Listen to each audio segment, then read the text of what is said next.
My name is Carl. I'm 72 years old. 6 months ago, if you'd told me I'd be sharing a story about meeting Jesus, I'd have laughed. But death has a way of changing your perspective. What I experienced on the other side, what he showed me about masculine pain and healing, it's not just my story anymore. It's become my mission, and it starts with breaking the silence.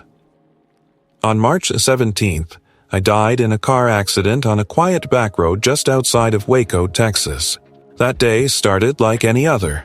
Cloudy skies, my old bones aching from the rain coming in. I had just left a veterans meeting at the VA, first one I'd gone to in nearly 20 years. I wasn't planning on speaking. I just sat in the back and listened. But something in me had shifted lately. I guess I was getting tired of pretending like the past didn't still live inside me. I served in Vietnam, boots on the ground, rifle in hand. I came home with medals and scars, none of which I ever talked about. Folks call it PTSD now. Back then, you were just expected to suck it up, be a man, move on. But the war never really let go of me. It clung to me like a shadow, especially at night. After I got back, I tried to build a normal life. Got married to a woman named Helen. Sweetest voice you ever heard. We had a son, Liam, but I wasn't built for family life. Not really. I didn't know how to talk about what I'd seen. I didn't know how to hold anyone close without feeling like I was going to lose them. So I kept people at arm's length. I worked odd jobs, fixed fences, cut wood, drank too much, said too little. Liam's a grown man now. He lives 2 states over. We haven't spoken in 5 years. Not because I didn't love him, but because I never knew how to show it. Maybe you know what it's like to sit across from someone you love and have no words. To want to say, "I'm sorry," or "I need you." But the words get stuck behind a wall you built so long ago, you don't remember how to take it down. That was me. I spent my days in silence. Just me and my old retriever, Dusty. She was about the only one who could sit with me and not expect anything. I fed her, she laid by my boots, and we both watched the days pass like slow trains in the distance. I think everyone has a version of this. A life you're living and a life you wanted to live. Mine were 2 separate roads that never met. That morning, before the accident, I looked in the mirror and barely recognized myself. My hands shook pouring coffee. My skin looked tired. I thought, is this it? Is this how it ends? Just a quiet slide into nothing? And yet, part of me still hoped for something more. That's why I went to the VA meeting. I didn't speak, like I said. But when another old vet started talking about his guilt, I felt something crack open in me. He said, "I used to think I was too far gone, but maybe grace goes further than we think." I don't know why, but those words stayed with me. It was raining when I left. The sky was heavy and gray, the kind that makes everything feel slower. I drove my old Chevy pickup down County Road 22, thinking about Liam. I remembered how he used to bring me nails when I was fixing the porch. He was only 6, but he'd line them up like little soldiers. I never told him I was proud of him. I never told him he was enough. I guess I always thought there would be more time. Then came the crash. I don't even remember the impact. Not really. Just a flash of headlights through the rain. The sound of glass breaking. And this strange moment where time seemed to slow down, like the world exhaled and held its breath. My last thought wasn't fear. It was regret. Not for dying, but for never telling my son the truth, for never saying the things that mattered. It's strange. You live your life thinking death is some far-off thing, but when it comes, it's not always full of drama or fireworks. Sometimes it's just a soft closing of a door you didn't realize was open. I don't know how long I was gone. All I know is something happened next that I'll never forget. But I'll save that part for later. For now, I just want you to know the man I was. Not the man people saw on the outside, the quiet old veteran, the gruff neighbor, the distant father. But the man inside. The one who couldn't sleep without a drink. who stood in grocery store aisles too long because the fluorescent lights reminded him of helicopters, who prayed without knowing if anyone was listening. I was a man who thought he had made too many mistakes, that he'd crossed too many lines, that forgiveness was for people who hadn't done the things I'd done. But I was wrong. And if you're someone carrying things you think disqualify you from love, from healing, from grace, I want to say something simple. You are not alone. I didn't know it at the time, but help was closer than I thought. It came not with thunder, but with mercy. Not with judgment, but with love.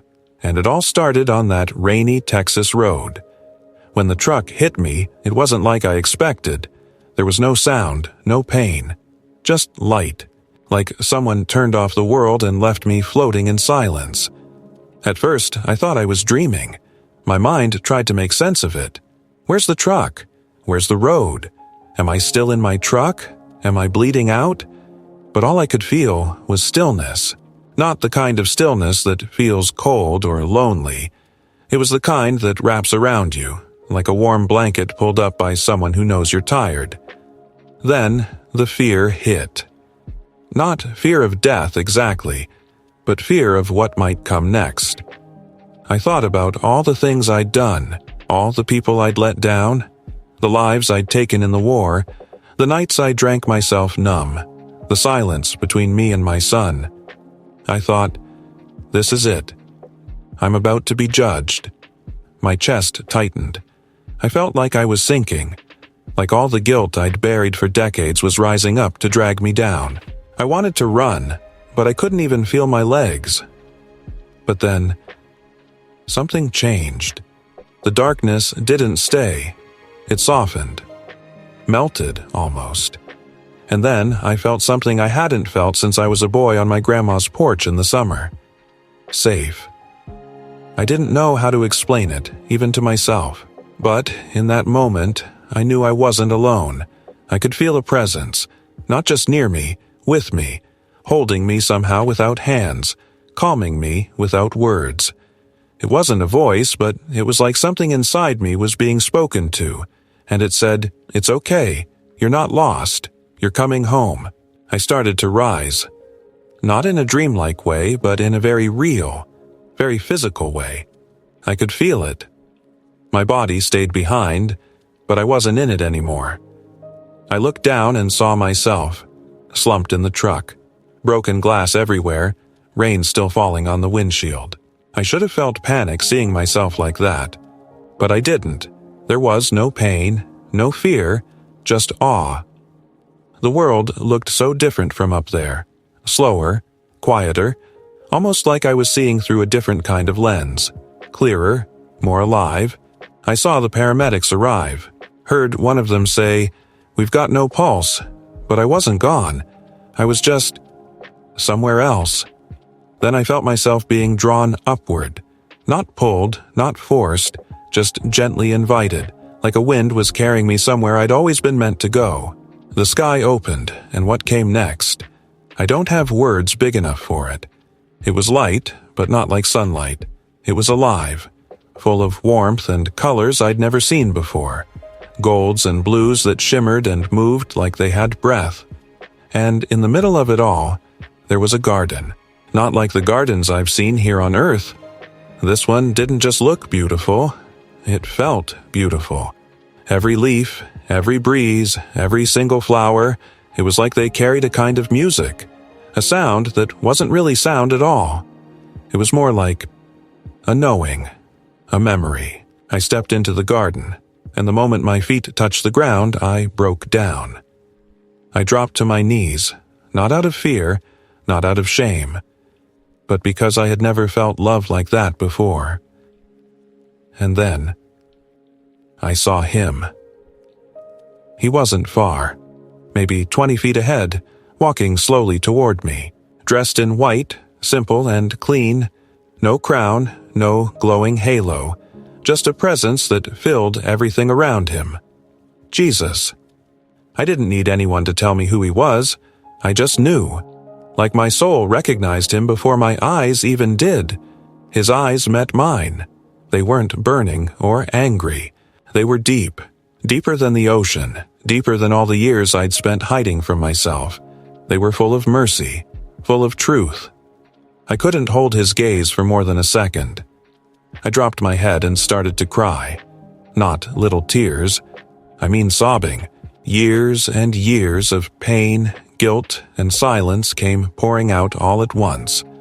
I wanted to apologize. I wanted to explain. I wanted to hide. But before I could say a single word, he knelt beside me and placed a hand on my shoulder. And just like that, the shame lifted. I can't explain it in human terms. It wasn't that he ignored my sins or waved them away. It was like he knew all of them already, and still chose to love me anyway. He didn't need my explanations. He knew the things I couldn't say. He just said, "I've been with you through it all." That's when I fell into him. Not physically, but spiritually.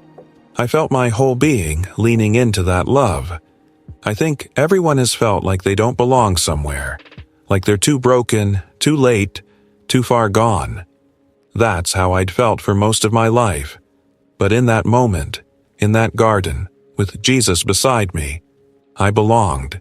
I didn't want to leave. I didn't even think about Earth. I didn't think about my house or my truck or even my body. I just wanted to stay in that place where everything finally made sense. There were no more secrets, no more pretending, just truth and love and peace. Jesus didn't rush me. He let me sit with him. He let me cry. He let me just be. And then he stood up slowly and said, "Come, there's something I want to show you." That's where this part ends, because what he showed me next, that's the part that changed everything. Not just for me, but for what I came back to do. Jesus looked at me with eyes I can't forget. Not because they were dazzling or strange, though they were unlike anything I'd ever seen, but because they knew me, every corner of me, my regrets, my silence, my war, my son. He looked at me like someone who'd been there the whole time, even when I was too numb or angry to feel it. He reached out his hand, and I stood up, though I never felt my legs move.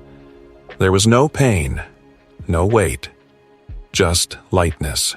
"This way," he said, his voice quiet, but it filled everything around us.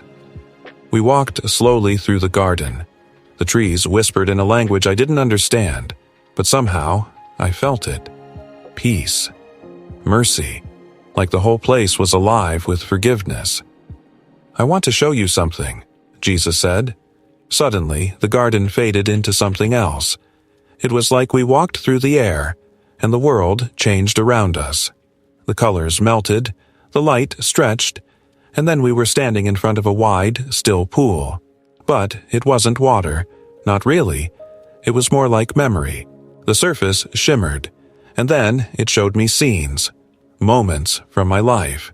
There I was, 20, in the jungle. The first time I pulled the trigger, the moment a man fell and didn't get back up. My hands trembled, my stomach turned. Then another scene. Me, back home, bottle in hand, door slammed shut while my wife cried on the other side.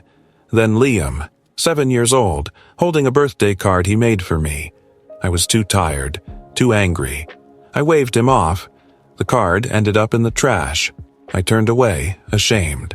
"Please, I don't want to see any more." Jesus didn't speak for a moment. Then he said gently, "Carl, these are not shown to shame you.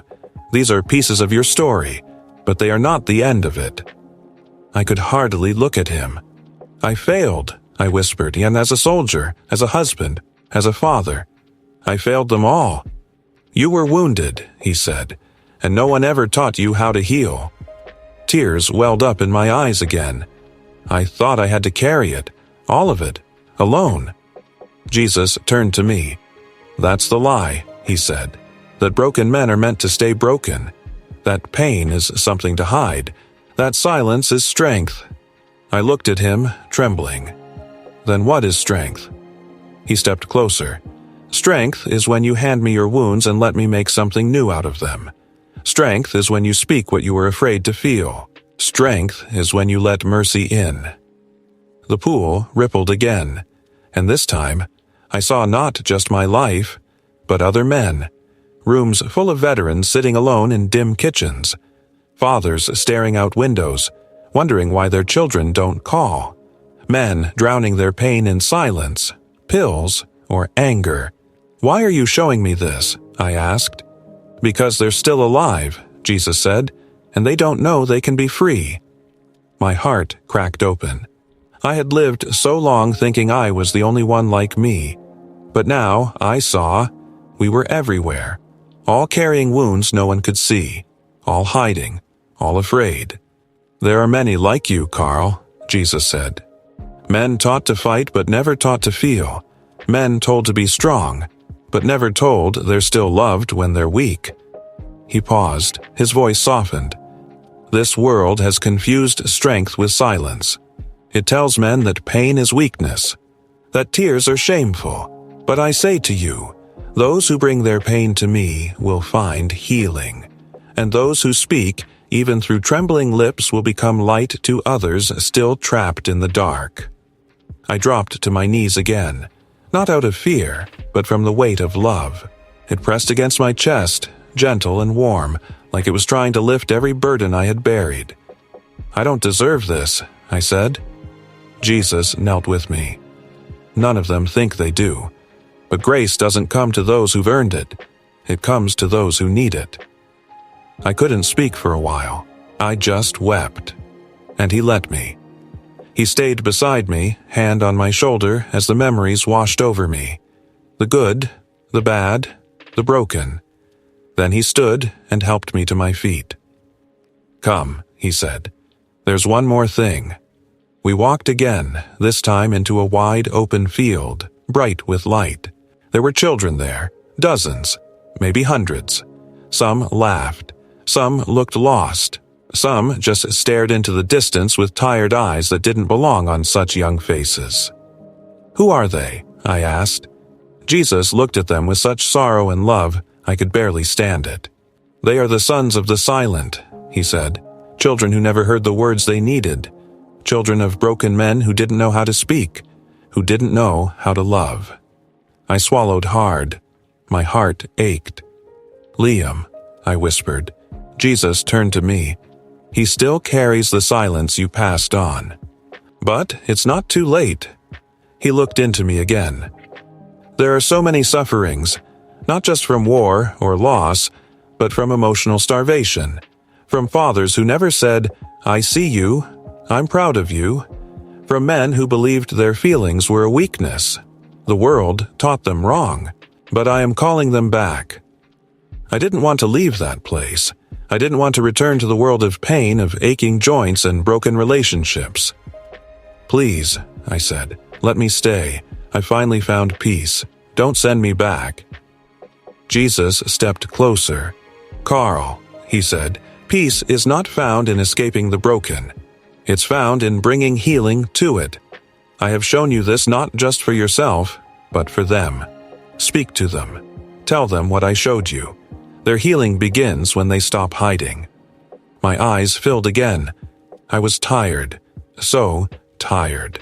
But something inside me stirred, like a spark, like purpose.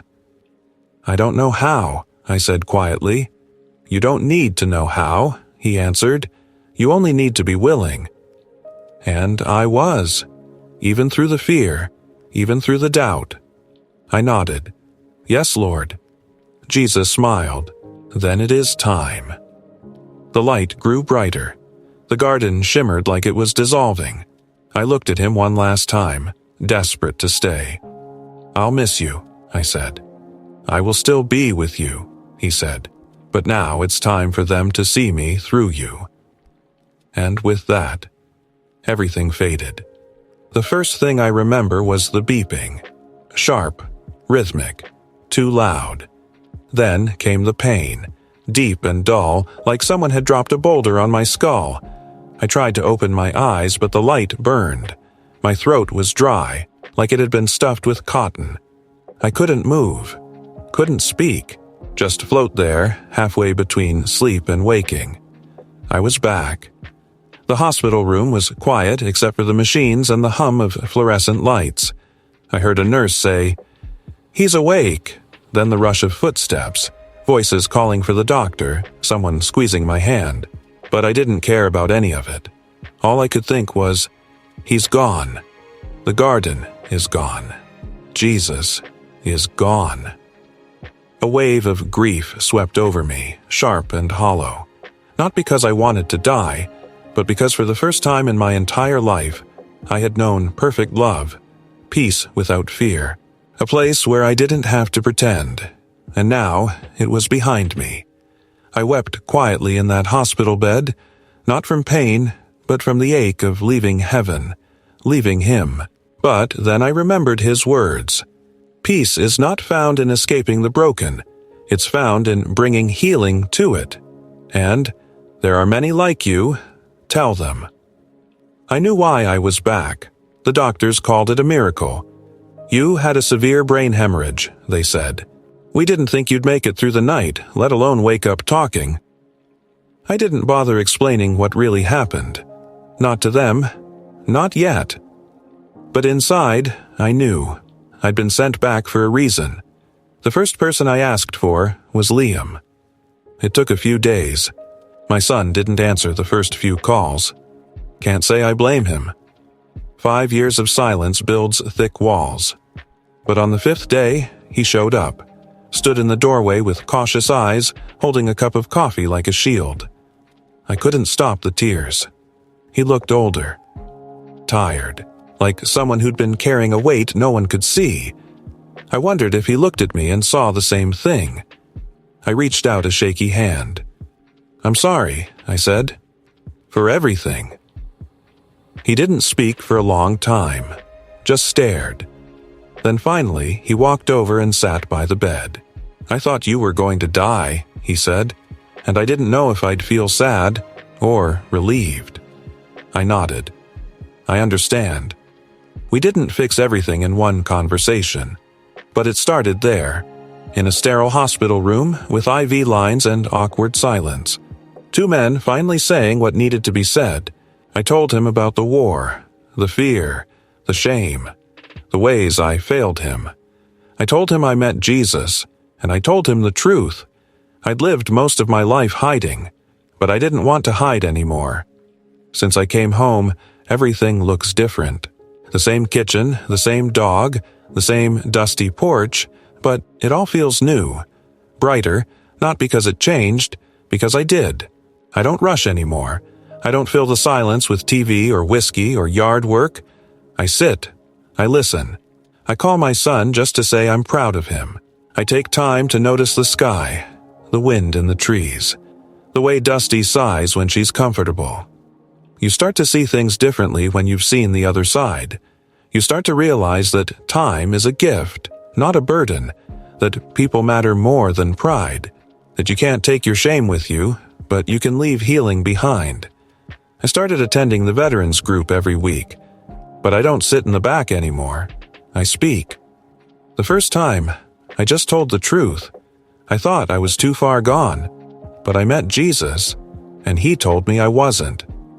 Men cried. Grown men. Soldiers. They didn't need sermons. They needed someone who understood their silence.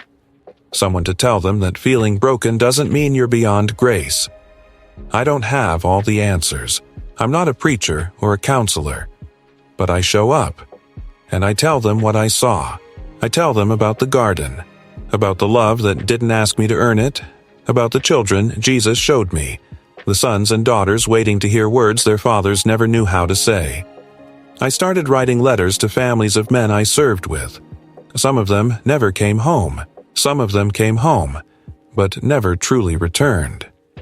I tell their families the truth, that their fathers mattered, that their pain was real, that God sees them. I've also made some hard changes. I sold off the old work truck I didn't need anymore, got rid of half the junk in my shed. I don't chase side jobs for extra cash like I used to. Money doesn't mean what it used to. Now I invest in people. Liam and I go fishing, not to catch anything, just to talk. Sometimes we sit in silence, but it's not the same silence as before. This one is full of peace. I'm learning to laugh again, to cry without shame, to hug longer, to say, I love you, even when it feels scary. I think a lot about what Jesus showed me, the children in that field, the fathers who never spoke, the men still locked inside their own minds, thinking they're alone. Maybe you're one of them. Maybe you know what it's like to feel like you're too far gone, like your mistakes are too many, like you've already blown your chance to make things right. I thought that too. But here's what I learned. Grace goes further than guilt. Mercy speaks louder than shame. And Jesus isn't waiting for you to fix yourself before He loves you. He already does. You don't have to be perfect to come to Him. You just have to be willing to open the door, willing to speak the truth, willing to believe that healing is possible. Some nights, I still feel the ache. I still miss the garden. I still long to see His face again. But now, I carry that light with me. I live like this life isn't the end, just the middle of the story. I try to leave people better than I found them, to say the words that used to scare me, to give people a glimpse of the love I felt when Jesus knelt beside me and said, I've been with you through it all. Because He has. And He's with you too. So if you're reading this and you feel broken, don't give up. If you're hiding your pain, thinking no one would understand, don't believe that lie. I'm living proof that it's not too late. You can come back, you can speak, you can forgive, you can start over. Jesus is not far. He's right here, and He's waiting with open arms.